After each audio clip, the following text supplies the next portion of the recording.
facts, because I've teased it throughout the show. An opinion writer in New Zealand has sparked controversy online after suggesting that a tie is a symbol of white male rule. Writing for The Guardian, Claire Robinson reported that the New Zealand's parliament is the most diverse and inclusive ever because this is New Zealand's parliament. 48% women, 11% LGBTQ, 21% Maori, 8.3% Pacific, 7% Asian New Zealand members.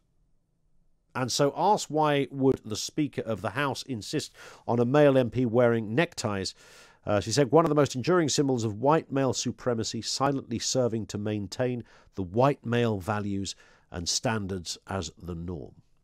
New Zealand's Labour leader Chris Hipkins said the necktie shows respect for the institutions and the importance of the role we all undertake. But the Guardian journalist hit back to say dress standards should stand for all genders, cultures, ethnicities and identities, and ties are painfully reminiscent of the time when male politicians proclaimed they were capable of representing the interests of all voters, a claim we now know to be patently incorrect.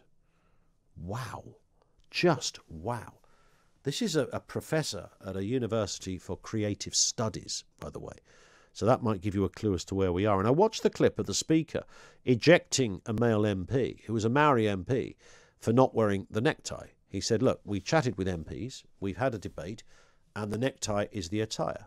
No matter where you come from, what your background is, the necktie is the attire. And the argument she's advancing, in fact, isn't just that we should be respectful of other cultures who don't want to wear a necktie. Well, I'm sorry, if you move into a certain job or a role and there's a uniform attached to it, I mean, I don't imagine many people go into nursing and say, I don't want to wear the scrubs, but they upset me for whatever reason. So there's that. But the other issue that is just extraordinary, that anybody would even find time to be able to search out some painfully, and I'm sure woefully inaccurate, but old historic significance of the necktie, that it's there to represent white male supremacy. White male, one of the enduring symbols. So it's not that this used to be, the necktie was always authority, and all the authority back then was, males and middle class and upper class males, and they were the ones who wore the necktie. So you knew your status based on the fact that all the well-dressed old duffers in the highest echelons of society wore a necktie. So therefore, we're going to correlate that means there is a kind of subservientness to the rest of us, and these people are there are overlords because they are the tie wearers. What once upon a time would have been a cravat, I suppose, that somehow morphed into a tie. Something like that. Now, that may be true that once upon a time, your average urchin working in the factories or the market stall never did wear it, couldn't afford a tie, couldn't afford a pair of shoes, for goodness sake. And the master of the house, the landlord, the person running the place, the local authority, they all wore ties because we had a classist system. But that doesn't suggest in any shape or form. It completely obviates the whole issue of fashion and what fashion does and how it progresses and how fashion and what we wear moves and what it symbolises. You could look at that through religious clothing, whether it's your archbishop, your imam, whoever it happens to be, and how that symbolises something. You can look at what people wear. David Bowie would be a good popular culture example of how fashion is used alongside music. The fashion industry is worth millions of pounds. People wear wacky stuff. People wear different kinds of things.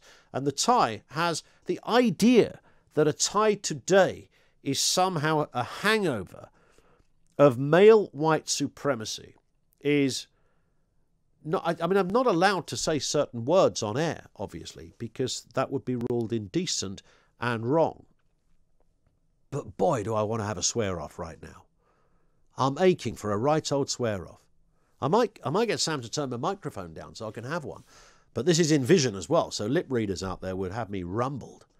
Oh yes, so Ofcom have got a dial for lip readers too. So I won't go there, but I think I hope I can speak on behalf. I mean, this is the home of common sense, right?